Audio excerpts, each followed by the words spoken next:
el libro más leído por todas las generaciones, la luz que alumbra tu camino, el alimento que fortalece tu espíritu. Narrado por Wendy Necio Sub, la Biblia en 365 días. 26 de mayo, día 146 de este viaje emocionante de fe por 365 días en la palabra de Dios. El título de nuestro tema de hoy es Cuando el favor te encuentra y te sienta a la mesa del Rey. Bienvenidos a este nuevo episodio de la lectura de nuestro viaje por la Biblia en 365 días. Hoy nos sumergimos en uno de los pasajes más impactantes de la vida de David, desde la misericordia hacia Mefiboset hasta su mayor caída con Betsabé. Pasamos de la mesa del rey al techo de la distracción. Es un día de contraste, es un día de confrontación, pero sobre todo de favor inmerecido. Mientras leía sobre el favor que alcanzó a Mefiboset, no pude evitar recordar cómo el favor de Dios se manifiesta hasta en los detalles más pequeños. Te confieso algo personal. Hace unas noches estaba haciendo mi rutina de skincare y justo se terminó mi crema de contorno de ojos. Entonces iba a estar con unas ojeras como panda. Me dio pena tirar el frasquito, pero lo hice. Al día siguiente, mi querida amiga Susana viene a mi casa y nos visita y nos trae a todos regalitos de su empresa. Cuando me da el mío, me dice, a ti te traje un contorno de ojos. Yo no lo podía creer. La noche anterior yo había botado mi frasquito y el día siguiente ya tenía un nuevo contorno de ojos. Es verdad que Dios nos sorprende, nos cuida, nos engríe hasta en lo más mínimo. Y hablando del cuidado divino, quiero compartir también un poderoso testimonio de Francisco Artunduaga, quien el pasado 23 de mayo fue víctima de un acto violento. Al sentir temor, él oró con mucha fe al Señor, el Salmo 23. Y aunque lo material se perdió, su vida fue preservada. Francisco me decía, estoy convencido de que no fue suerte, sino fue su mano poderosa la que me sostuvo. Dios nos sienta en su mesa para cubrirnos, para restaurarnos, para protegernos. Nosotros estamos cubiertos por la mano de Dios. Nuestras lecturas para el día de hoy las encontramos en 2 de Samuel, capítulo 9, hasta el capítulo 11, verso 27. Vamos a leer capítulo 9, capítulo 10 y capítulo 11. Luego, Juan, capítulo 15, versos del 1 al 27. Salmos 119, versos del 49 al 64. Y Proverbios, capítulo 16, versos del 1 al 3. Prepárate para recibir una palabra que te va a levantar de ese lodevar del alma y te va a recordar que tienes un lugar en la mesa del Rey, en la mesa de nuestro Dios. Porque cuando el favor de Dios te encuentra, ya nada vuelve a ser igual. Acompáñame en una oración. Señor, gracias porque tu favor nos alcanza, nos sorprende, nos sienta en lugares de honra que no merecemos. Gracias por los detalles que parecen pequeños, pero que gritan tu amor por todos lados. Gracias por tu protección que va delante de nosotros, por la gracia que cubre nuestra vergüenza y por el Espíritu Santo que nos guía a permanecer en ti. Hoy recibimos tu bondad, recibimos tu misericordia, recibimos tu corrección también y recibimos tu propósito para nuestras vidas. Guíanos, Espíritu Santo. Oramos en el nombre de Jesús. Amén. Ahora sí, abróchate los cinturones, agarra tu Biblia, tus colores y comenzamos. 2 de Samuel, capítulo 9. Cierto día, David preguntó, ¿hay alguien de la familia de Saúl que aún siga con vida? ¿Alguien a quien pueda mostrarle bondad por amor a Jonatán? Entonces mandó a llamar a Siba, un hombre que había sido uno de los siervos de Saúl. ¿Eres tú, Siba?, le preguntó el rey. Sí, señor, lo soy, contestó Siba. Enseguida el rey le preguntó, ¿hay alguien de la familia de Saúl que todavía viva? De ser así, quisiera mostrarle la bondad de Dios. Siba le contestó: sí, uno de los hijos de Jonatán sigue con vida, está lisiado de ambos pies. ¿Dónde está?, preguntó el rey. En Lodebar, le contestó Siba, en la casa de Maquir, hijo de Amiel. Entonces David mandó a buscarlo y lo sacó de la casa de Maquir. Su nombre era Mefiboset, era hijo de Jonatán y nieto de Saúl. Cuando se presentó ante David, se postró hasta el suelo con profundo respeto. David dijo: saludos, Mefiboset. Mefiboset respondió: yo soy tu siervo. No tengas miedo, le dijo David. Mi intención es mostrarte mi bondad, por lo que le prometí a tu padre Jonatán. Te daré todas las propiedades que pertenecían a tu abuelo Saúl, y comerás aquí conmigo a la mesa del rey. Mefiboset se inclinó respetuosamente y exclamó: ¿quién es su siervo para que le muestre tal bondad a un perro muerto como yo? Entonces el rey llamó a Siba, el siervo de Saúl, y dijo: le he dado al nieto de tu amo todo lo que le pertenecía a Saúl y a su familia. Tú y tus hijos y tus siervos cultivarán la tierra para él, para que produzca alimento para la casa de tu amo. Pero Mefiboset, el nieto de tu amo, comerá aquí, a mi mesa. Siba tenía 15 hijos y 20 siervos. Siba respondió: sí, mi señor el rey, yo soy su siervo, haré todo lo que me ha ordenado. A partir de ese momento, Mefiboset comió a la mesa de David, como si fuera uno de los hijos del rey. Mefiboset tenía un hijo pequeño llamado Mica. A partir de entonces, todos los miembros de la casa de Siba fueron siervos de Mefiboset. Y Mefiboset, quien estaba lisiado de ambos pies, vivía en Jerusalén y comía a la mesa del rey. Segunda de Samuel, capítulo 10. Después de un tiempo, murió Naas, rey de los amonitas, y su hijo Hanún subió al trono. David dijo: le mostraré lealtad a Hanún, así como su padre. Naas siempre me fue leal. Entonces David envió embajadores a Hanún para expresarle sus condolencias por la muerte de su padre. Pero cuando los embajadores de David llegaron a la tierra de Amón, los comandantes amonitas le dijeron a Hanún, su amo: ¿realmente cree que estos hombres vienen para honrar a su padre? No, David los ha enviado a espiar la ciudad para luego venir y conquistarla. Entonces Hanún tomó presos a los embajadores de David, les afeitó la mitad de la barba, les cortó los mantos a la altura de las nalgas y los envió avergonzados de regreso a David. Cuando llegó a oídos de David lo que había sucedido, envió mensajeros para decirles a los hombres: quédense en Jericó hasta que les crezca la barba y luego regresen, pues se sentían muy avergonzados de su aspecto. Cuando el pueblo de Amón se dio cuenta de qué tan seriamente había provocado el enojo de David, los amonitas contrataron a 20,000 soldados arameos de infantería de las tierras de Bet-Rehob y Soba, 1,000 del rey de Maca y 12,000 de la tierra de Tob.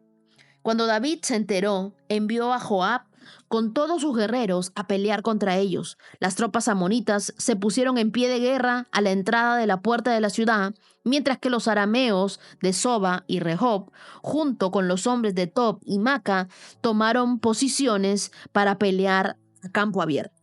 Cuando Joab vio que tendría que luchar tanto por el frente como por la retaguardia, eligió algunas de las tropas selectas israelitas y las puso bajo su propio mando para luchar contra los arameos a campo abierto. Dejó el resto del ejército bajo el mando de su hermano Abisai, quien atacaría a los amonitas. Si los arameos son demasiado fuertes para mí, entonces ven en mi ayuda, le dijo Joab a su hermano. Si los amonitas son demasiado fuertes para ti, yo iré en tu ayuda. Sé valiente. Luchemos con valor por nuestro pueblo y por las ciudades de nuestro Dios, y que se haga la voluntad del Señor. Cuando Joab y sus tropas atacaron, los arameos comenzaron a huir. Al ver que los arameos corrían, los amonitas huyeron de Abisai y retrocedieron a la ciudad. Terminada la batalla, Joab regresó a Jerusalén. Al darse cuenta los arameos de que no podían contra Israel, se reagruparon y se les unieron tropas adicionales arameas de Hadad-Ezer. Mandó a llamar del otro lado del río Éufrates. Esas tropas llegaron a Elam bajo el mando de Sobac, el comandante de las fuerzas de Hadad-Ezer. Cuando David oyó lo que sucedía, movilizó todo Israel, cruzó el río Jordán y guió al ejército a Elam. Los arameos se pusieron en forma de batalla y lucharon contra David, pero nuevamente los arameos huyeron de los israelitas. Esta vez, las fuerzas de David mataron a 700 conductores de carros de guerra y a 40,000 soldados de infantería. Entre estos, a Sobac, el comandante del ejército. Cuando todos los reyes que estaban aliados con Hadad-Ezer vieron que Israel los había derrotado, se rindieron a Israel y se convirtieron en sus súbditos. Después de esto, los arameos tuvieron miedo de ayudar a los amonitas. Segunda de Samuel, capítulo 11. En la primavera, cuando los reyes suelen salir a la guerra, David envió a Joab y al ejército israelita para pelear contra los amonitas. Destruyeron el ejército amonita y sitiaron la ciudad de Rabá. Sin embargo, David se quedó en Jerusalén. Una tarde después del descanso del mediodía, David se levantó de la cama y subió a caminar por la azotea del palacio. Mientras miraba hacia la ciudad, vio a una mujer de belleza singular que estaba bañándose. Luego envió a alguien para que averiguara quién era la mujer y le dijeron: es Betsabé, hija de Eliam y esposa de Urías elitita. Así que David envió mensajeros para que la trajeran y cuando llegó al palacio se acostó con ella.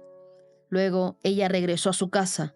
Betsabé recién había terminado los ritos de la purificación posteriores a su periodo menstrual. Tiempo después, cuando Betsabé descubrió que estaba embarazada, le envió el siguiente mensaje a David: estoy embarazada. Entonces David envió un mensaje a Joab: mándame a Urías elitita. Así que Joab se lo envió. Cuando Urías llegó, David le preguntó: ¿cómo están Joab y el ejército? ¿Cómo marcha la guerra? Después le dijo a Urías: ve a tu casa a descansar. David incluso le envió un regalo a Urías apenas éste dejó el palacio. Pero Urías no fue a su casa, sino que durmió esa noche en la entrada del palacio con la guardia real. Al enterarse David de que Urías no había ido a su casa, lo mandó a llamar y le preguntó: ¿qué pasa? ¿Por qué no fuiste anoche a tu casa después de haber estado fuera por tanto tiempo? Urías le contestó: el arca y el ejército de Israel y el de Judá están viviendo en carpas, y Joab y los hombres de mi señor están acampando a cielo abierto. ¿Cómo podría yo ir a casa para beber, comer y dormir con mi esposa? Juro que jamás haría semejante cosa. Está bien, quédate aquí hoy, le dijo David. Mañana puedes regresar al ejército. Así que Urías se quedó en Jerusalén ese día y el siguiente. David lo invitó a cenar y lo emborrachó. Pero aún así, no logró que Urías se fuera a su casa con su esposa, sino que nuevamente se quedó a dormir a la entrada del palacio con la guardia real.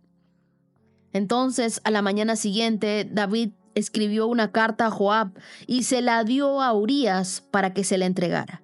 La carta le daba las siguientes instrucciones a Joab: pon a Urías en las líneas del frente donde la batalla sea más violenta. Luego retrocedan para que lo maten. Así que Joab asignó a Urías a un lugar cerca de la muralla de la ciudad donde sabía que peleaban los hombres más fuertes del enemigo. Cuando los soldados enemigos salieron de la ciudad para pelear, Urías elitita murió junto con varios soldados israelitas. Luego, Joab envió a David un informe de la batalla y le dijo a su mensajero: informa al rey todas las novedades de la batalla. Tal vez se enoje y pregunte por qué las tropas se acercaron tanto a la ciudad. ¿Acaso no sabían que dispararían desde la muralla? ¿No fue Abimelech, hijo de Gedeón, muerto en Tebes por una mujer que le tiró una piedra de molino desde la muralla? ¿Por qué se acercaron tanto a la muralla? Entonces dile, murió también Urías, el hitita. Por lo tanto, el mensajero fue a Jerusalén y le dio el informe completo a David. El enemigo salió contra nosotros a campo abierto, le dijo. Cuando los perseguíamos hasta las puertas de la ciudad, los arqueros que estaban en las murallas nos dispararon flechas, mataron a algunos hombres del rey, entre ellos a Urías, el hitita. Bien, dile a Joab que no se desanime, le dijo David. La espada devora a este hoy y aquel mañana. La próxima vez esfuércense más y conquistarán la ciudad. Cuando la esposa de Urías se enteró de que su marido había muerto, hizo duelo por él.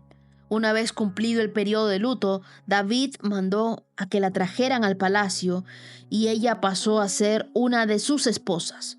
Luego dio a luz un hijo, pero el Señor estaba disgustado con lo que David había hecho.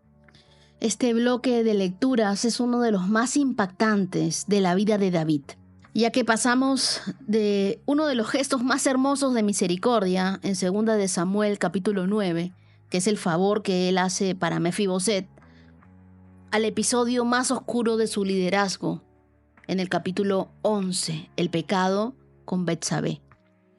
Entre la mesa del rey y el techo del palacio se revelan extremos del corazón humano, pero también se revela la gracia y la justicia de Dios en acción. Vemos en 2 de Samuel, capítulo 9, versos del 1 al 13, cuando el favor del rey te llama por tu nombre. David ya estaba establecido como rey. Su trono era firme, sus enemigos habían sido derrotados y ahora, en lugar de buscar venganza, él busca misericordia. Mira lo que dice el verso 1. ¿Queda alguien de la familia de Saúl a quien yo pueda mostrar bondad por amor a Jonatán? Y aquí entra Mefiboset en la historia. Un nombre que significa el que esparce vergüenza. Lisiado de ambos pies, oculto en una ciudad que se llama Lodebar, una región cuyo nombre hebreo significa sin palabra, sin pasto, sin promesa. Entonces, imagina esto, una persona que se siente avergonzada por su condición y que está en un lugar sin promesa, un lugar olvidado, un lugar sin pasto. Él vivía marginado, él vivía sin una identidad real, pero en solo un día el rey lo manda a llamar. ¿Y qué te quiero enseñar con esto? Que el favor de Dios te encuentra aun cuando tú te escondes. David no busca mérito, él buscaba cumplir su promesa. Y así como David llama a Mefiboset por amor a Jonatán, el Padre te llama por amor a Jesús. La gracia no te busca porque tú eres perfecto, porque perfectos no somos, sino porque Dios hizo un pacto con nosotros antes de que nosotros le falláramos. Cuando tú piensas que todo está perdido, el Rey pronuncia tu nombre. No importa cuán lejos estés, aún si vives en Lodebar, en la sequía emocional, en una muerte espiritual, el favor de Dios te va a encontrar ahí donde tú estés. Mira lo que dice el verso 7. No tengas miedo, le dijo David. Mi intención es mostrarte mi bondad por lo que le prometí a tu padre Jonatán. Te daré todas las propiedades que le pertenecían a tu abuelo Saúl y comerás aquí conmigo a la mesa del rey. Mefiboset no pidió nada, no oró por restitución, ni siquiera sabía que podía esperar algo del rey. Pero David lo sorprende con una misericordia inmerecida. Y es que la gracia de Dios te da acceso a cosas que tus obras jamás podrían alcanzar. Tal vez tú has perdido años, has perdido una relación o has perdido oportunidades, pero Dios no solo perdona, sino que Él también restaura. Te das cuenta que en este mismo verso 7, David le dice a Mefiboset, no tengas miedo, porque ya se había preparado un espacio para él en la mesa. Desde ahora le dice, vivirás en mi palacio. El miedo normalmente nos paraliza, te hace creer que no mereces la gracia de Dios. Pero cuando el rey te llama, cuando Dios te llama, lo hace para despojarte de tu identidad de vergüenza. Acuérdate que Mefiboset se sentía avergonzado, se sentía menos. Tu debilidad no te descalifica. Es una plataforma perfecta para que Dios despliegue su fortaleza. Y en los versos 9 y 10, la Biblia dice que entonces el rey llamó a Siba, el siervo de Saúl, y le dijo: le he dado al nieto de tu amo, es decir, a Mefiboset, todo lo que le pertenecía a Saúl y a su familia. Imagínate. Y también le dice: y tus hijos y tus siervos cultivarán la tierra para él, para que produzca allí alimento para la casa de tu amo. David no solo le devuelve las tierras a Mefiboset, sino que le asigna siervos para que trabajen para Mefiboset. Lo levanta de la nada y le da más de todo lo que perdió. Ese es el Dios de restauración y de restitución que tú y yo conocemos. Un Dios que hace que se nos devuelva todo lo que nos pertenece. Esto no es un favor momentáneo, es una vida nueva. Y mira lo que dice el verso 11. Siba respondió: sí, mi señor el rey, yo soy tu siervo y haré todo lo que me ha ordenado. A partir de este momento, Mefiboset comió a la mesa de David como si fuera uno de los hijos de David. ¿Y qué hay aquí? Adopción. Él se sentó como uno de los hijos de David. Hay herencia porque obtuvo todo lo de su abuelo y su padre. Y también hay dignidad. Se sentó en la mesa del rey. Todo en un día. Y es en la mesa del rey donde no se ven los pies lisiados de Mefiboset. Cuando Mefiboset se sentaba a la mesa, su debilidad quedaba cubierta. Allí no se veía su cojera, se veía su posición. La gracia no va a negar tus heridas, pero las va a cubrir con un propósito. Dios no te lleva a su mesa nunca para avergonzarte. Él te lleva para honrarte. Él te dice: aquí tú no eres tu pasado, aquí tú eres mi hijo. ¿Qué tienes que hacer tú? Acercarte. Hebreos capítulo 4, verso 16 dice: acerquémonos pues confiadamente al trono del Dios de amor, para encontrar allí misericordia y gracia en el momento en que la necesitemos. No es por tu fuerza, es por su favor. Cuando Dios prepara un lugar en la mesa, ni tu pasado puede impedirte sentarte. Te pregunto hoy, ¿dónde está ese Lodebar? ¿Qué áreas de tu vida están estancadas, sin promesas, sin esperanza? Quiero que hoy reconozcas que no eres un huérfano espiritual, tú eres un hijo del Rey. Repite conmigo: yo no vivo más exiliado, lejano, escondiendo mis debilidades debajo de la mesa. Yo vivo como un heredero. El Rey, mi Dios, me ha llamado a su mesa. Pero hay quienes dicen: no, yo nunca, no puedo, no me siento merecedor. No importa cuán quebrado estés, cuando la gracia de Dios te llama, no te quedas en Lodebar.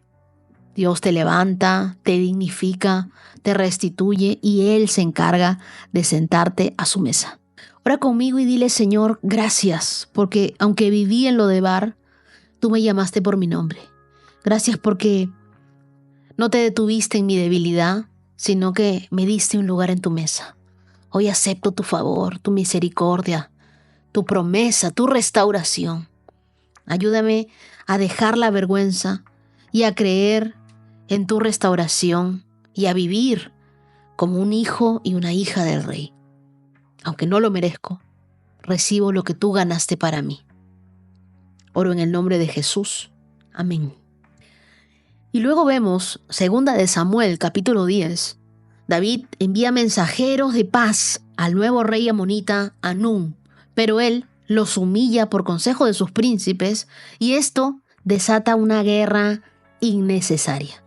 Esto nos enseña que las decisiones basadas en sospecha o en consejos carnales abren puertas a conflictos que pudieron evitarse.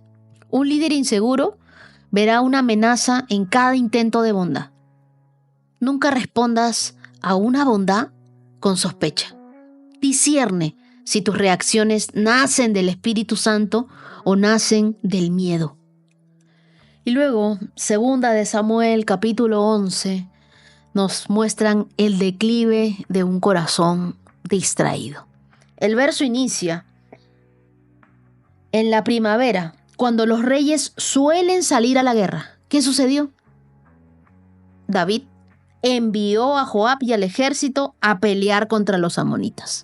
Este verso marca un inicio de un descenso espiritual. David, el guerrero fiel, ahora está en el lugar incorrecto, en el momento incorrecto, desde la comodidad de su techo, de su terraza, viendo a una mujer con codicia, a Betsabé. Pero el verso comienza diciendo: cuando los reyes suelen salir a la guerra. David, siendo un rey, no sale a la guerra. Se quedó allí a descansar supuestamente. Pero ese momento de vagancia hizo que pecara. El pecado no empieza con el acto, comienza con esa distracción que él tiene. Porque el enemigo no necesita destruirte si logra distraerte, si logra sacarte de tu enfoque. David, en vez de estar en la batalla, estaba desatendido, estaba ocioseando sin propósito. Y esos momentos son terreno fértil para la tentación. Te invito hoy a revisar tus rutinas. ¿Hay techos donde deberías estar en batalla? Ten mucho cuidado con esos tiempos muertos que tienes. Luego vemos en los versos del 5 al 27 el deseo que él tiene por encubrir su pecado. David duerme con Betsabé, ella queda embarazada y él intenta encubrirlo, trayendo a su esposo Urías. Pero ¿qué sucede con Urías? Urías no cede. Urías muestra fidelidad y se queda a la puerta del palacio. Dice: ¿cómo voy a ir yo a comer, a dormir en mi casa cuando hay todo un ejército que está luchando por Dios y por el pueblo? Entonces David lo manda al frente de la batalla, básicamente para que sea asesinado. Ese momento es el más oscuro del reinado de David. Hay una frase que dice que la mentira llama a la mentira. Este pecado no confesado siempre busca multiplicar su cobertura con más pecado y más pecado. David, el hombre que tenía el corazón conforme al de Dios, ahora está atrapado en una telaraña de mentiras por un pecado no confesado. ¿Estás justificando algo en tu vida porque crees que nadie lo ve? El pecado escondido no se entierra, porque si tú lo entierras, se enraiza y crece. No esperes que alguien te confronte por eso que tú estás haciendo. Vuélvete tú hoy mismo a Dios y pídele perdón por tu pecado. Ahora leamos Juan capítulo 15.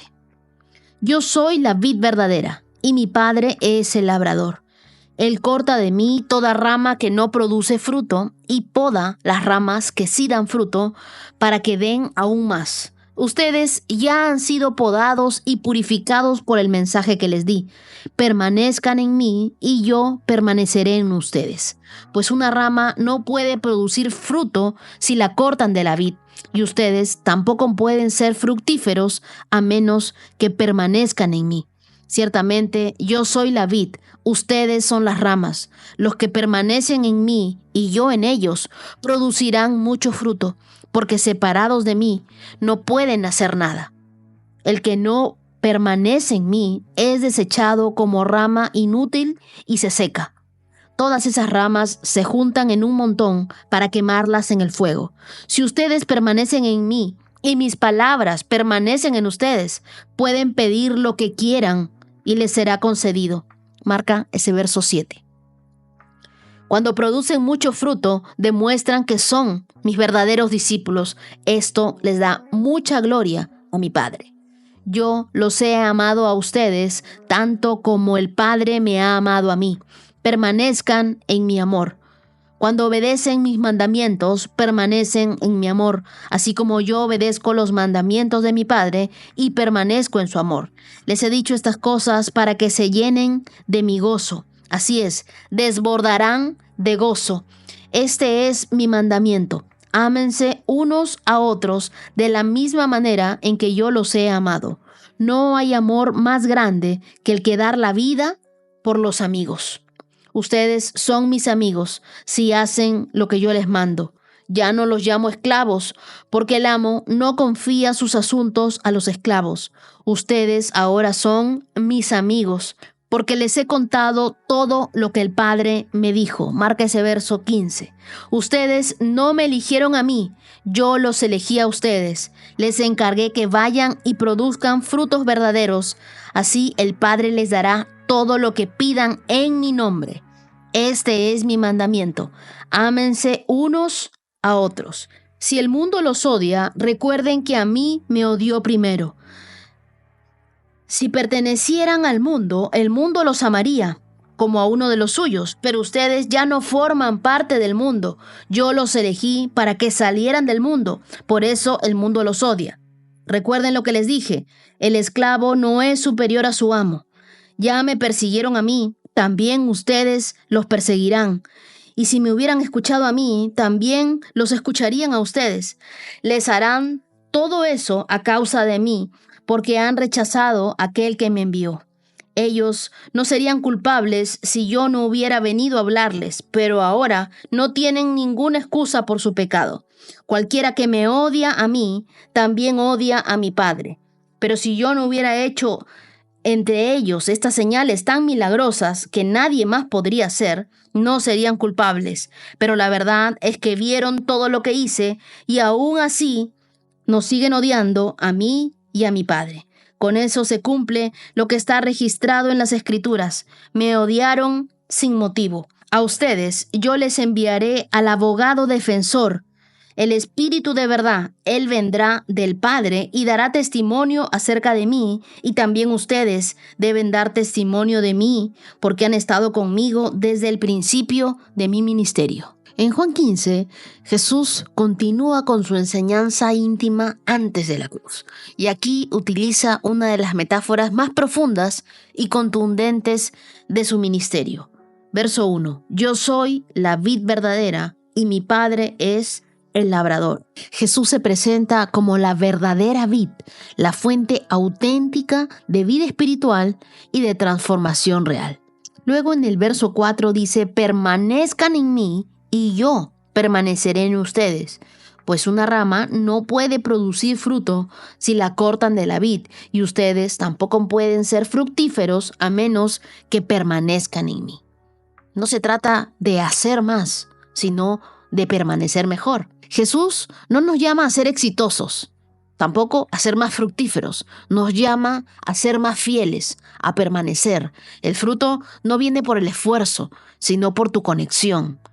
Dios no recompensa tu productividad, sino tu permanencia. Pregúntate, ¿estoy ocupado por Dios o estoy conectado a Dios? Muchos hacen cosas para Jesús sin vivir en Jesús. Antes de cualquier actividad del día, ora. Di, Señor, hoy elijo permanecer. Que mi fruto no venga de mis pendientes, de mi calendario, de mi agenda, sino de mi comunión contigo. Y luego el verso 2 dice algo que para muchos puede ser no tan fácil de entender. Dice, poda las ramas que sí dan fruto para que den aún más. Dios poda lo que quiere hacer crecer. La poda no es un castigo, es preparación. El dolor no siempre es un ataque del enemigo. Muchas veces es un ajuste de Dios. Dios corta no para destruir, sino para que crezcas y que lo hagas con dirección. La poda puede venir en forma de pérdidas, de corrección, de incomodidad, pero todo tiene un propósito, más fruto. Mira lo que dice el verso 8. Cuando producen mucho fruto, demuestran que son mis verdaderos discípulos. Eso le da mucha gloria a mi Padre. El fruto no es fama, tampoco son números, ni mucho menos son logros. El fruto es carácter. El fruto es humildad. El fruto es servicio, perdón, gozo, dominio propio. Tu mayor testimonio no es lo que predicas, es lo que produces cuando nadie te ve. Entonces no te obsesiones con hacer algo grande para Dios. Enfócate en ser alguien fiel en Dios. Y marcamos el verso 15 que dice: ya no los llamo esclavos, porque el amo no confía sus asuntos a los esclavos. Ustedes ahora son mis amigos, porque les he contado todo lo que el Padre me dijo. Jesús no nos dejó como empleados, como esclavos del rey. Él nos elevó a amigos del rey. Tú tienes amistad con Dios. La verdadera influencia nace de esa intimidad, nunca del control. Entonces aprendamos a acercarnos a Dios sin peticiones. Solo habla con Jesús como si hablaras con un amigo. Agradécele, cuéntale, escucha qué es lo que te tiene que decir. La amistad con Él transforma todo. Y si quieres aprender a tener más amistad con Dios, te recomiendo leer mi libro 40 días de amistad con Dios, que lo encuentras en Amazon. Verso 16 dice: ustedes no me eligieron a mí, yo los elegí a ustedes y les encargué que vayan y produzcan frutos duraderos. Así el Padre les dará todo lo que pidan en mi nombre. Entonces, no estás aquí por accidente. Dios te eligió. Y el fruto que permanece no es el que haces por emoción, sino el que nace del propósito. La verdadera tragedia de la vida no es morir, sino vivir sin cumplir el propósito por el cual fuiste creado. Salmo 119, verso 49. Recuerda la promesa que me hiciste. Es mi única esperanza. Tu promesa renueva mis fuerzas, me consuela en todas mis dificultades. Marca ese verso 50. Los orgullosos me tratan con un desprecio total, pero yo no me aparto de tus enseñanzas. Medito en tus antiguas ordenanzas, oh Señor. Ellas me consuelan. Me pongo furioso con los perversos porque rechazan tus enseñanzas. Tus decretos han sido el tema de mis canciones. En todos los lugares donde he vivido, de noche reflexiono sobre quién eres, Señor. Por lo tanto, obedezco tus enseñanzas. Así paso mis días, obedeciendo tus mandamientos. Señor, eres mío. Prometo obedecer tus palabras. Deseo tus bendiciones con todo el corazón. Ten misericordia como lo prometiste. Consideré el rumbo de mi vida y decidí volver a tus leyes. Me apresuré sin demora a obedecer tus mandatos. Gente malvada trata de arrastrarme al pecado, pero estoy firmemente anclado a tus enseñanzas. Me levanto a medianoche para agradecerte por tus justas ordenanzas.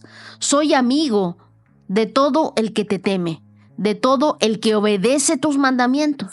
Oh Señor, tu amor inagotable llena la tierra. Enséñame tus decretos. Marca ese verso 63. Soy amigo de todo el que te teme, de todo el que obedece tus mandamientos, que va muy ligado con nuestra lectura anterior. El salmista continúa desbordando su amor por la palabra de Dios, pero ahora desde un lugar más vulnerable, desde el sufrimiento, desde el rechazo, desde esa lucha interna que él tiene. Sin embargo, en medio de todo, su ancla es clara, la promesa de Dios que no ha cambiado. Verso 49 dice: recuérdame la promesa que me hiciste, es mi única esperanza. El salmista no está dudando de que Dios lo haya olvidado. Está clamando: Señor, acuérdate lo que tú mismo me prometiste. La palabra es tu memoria cuando muchas veces tu mente se olvida. ¿Tú tienes una lista de promesas bíblicas que alguna vez sentiste que Dios te dio? Escríbelas, léelas, por lo menos una vez por semana, y vuelve a conectar tu fe con la palabra de Dios. Verso 50 dice: tu promesa renueva mis fuerzas, me consuela, no en algunas, en todas mis dificultades. Aquí el verbo renovar implica restaurar, devolver a la vida lo que estaba muriéndose. La palabra no solo es aliento, es respiración. No solo es consuelo para la vida, es renuevo para el corazón. Mira lo que dice el verso 51. Los orgullosos me tratan con un desprecio total, pero yo no me aparto de tus enseñanzas. A veces la obediencia trae aislamiento, pero el salmista nos recuerda que vale más caminar solo con Dios que ir acompañado, pero sin dirección. ¿Te has sentido burlado por tu fe? Nunca negocies obediencia por caerle bien a la gente. Luego leemos el verso 59 que dice: consideré el rumbo de mi vida y decidí volver a tus leyes. Me apresuré sin demora a obedecer tus mandatos. El salmista se evalúa y se corrige. No espera sentirse mal, él actúa. Las decisiones valientes corrigen esos desvíos silenciosos. Evalúa el área donde te has desviado. Haz un pequeño ajuste y corre de vuelta a la palabra de Dios. No con culpa, sino con convicción. Y el verso 62 dice: me levanto a medianoche para agradecerte por tus justas ordenanzas. La gratitud no espera la mañana para despertar. Si tú te despiertas de noche, ten gratitud en tu corazón. Una fe viva no depende de la hora. Así que si estás despierto en la noche, convierte tu desvelo en alabanza, en adoración. Ora conmigo hoy y dile: Señor, recuérdame tus promesas cuando mi mente las olvide. Que tu palabra me consuele en el valle, que me levante en la noche, que me dirija en el día. Aumenta mi deseo por obedecer, mi convicción para volver cuando me desvío, y sé mi pasión para vivir como un testimonio vivo.